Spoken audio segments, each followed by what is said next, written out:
Hello po mga idol, good morning po. Isang mapagpalang araw na naman po sa ating lahat. Ngayon po andito ako sa aking garden para bisitahin na naman po ang aking mga tanim.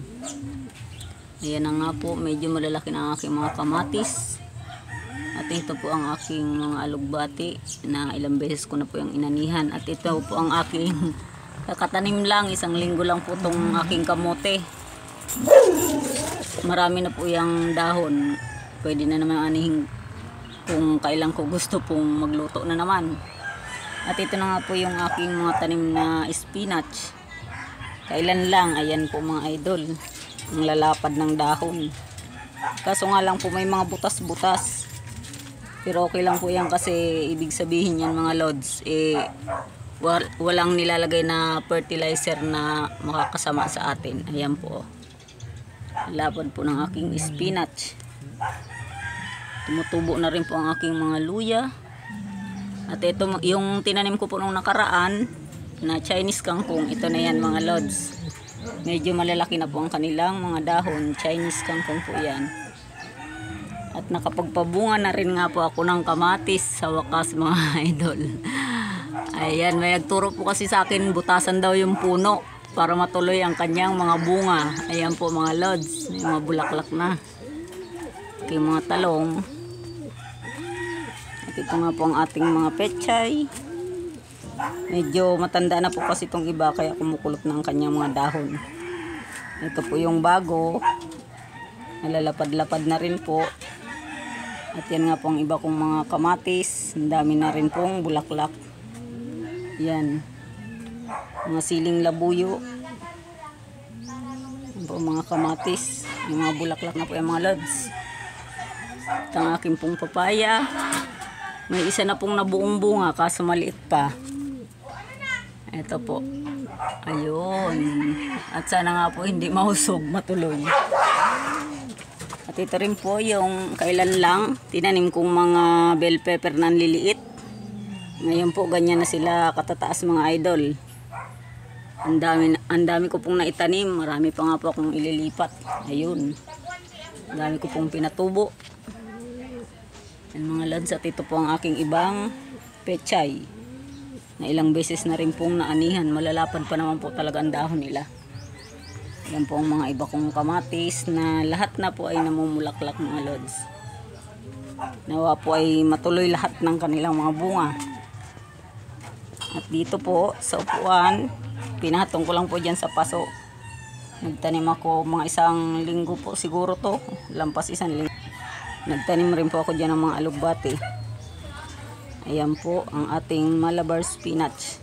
Nagdadahon na rin po kahit nasa paso lang sila.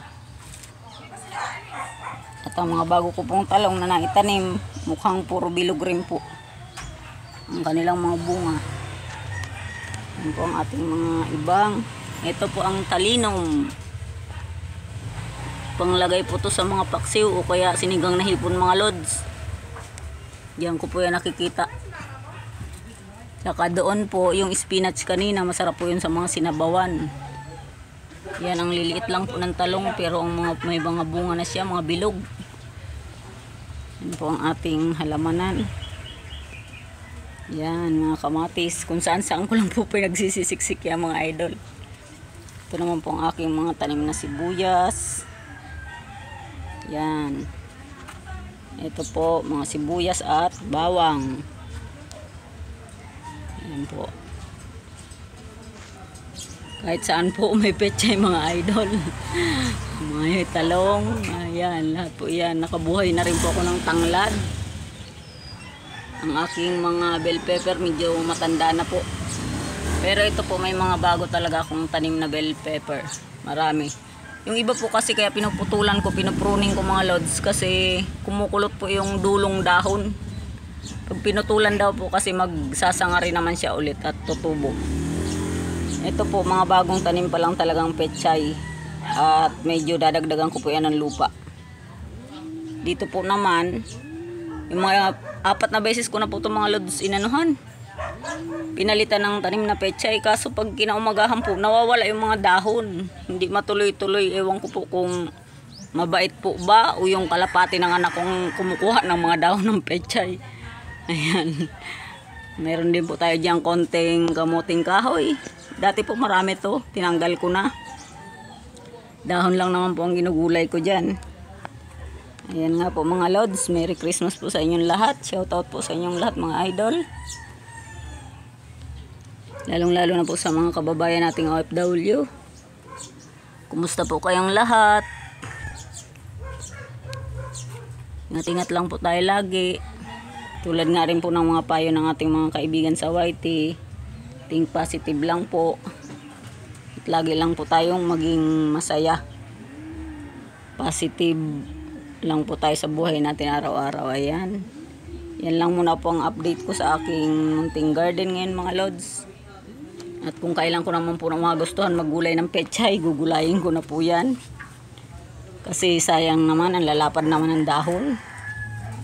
Ayan, ito po, hindi pa pwede. Medyo bago lang po talaga to. Pero malalapad na rin ang dahon niya.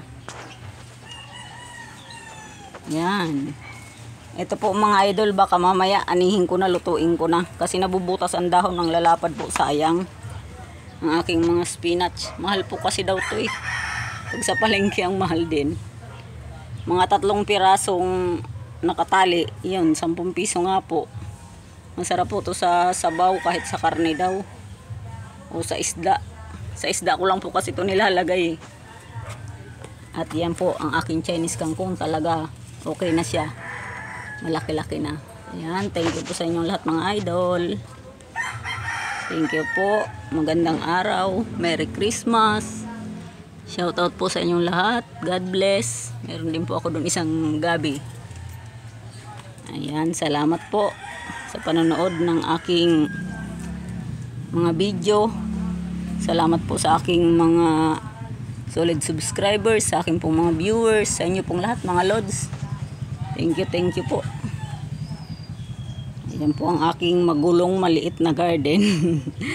Diyan po ako nabibisi mga idol eh.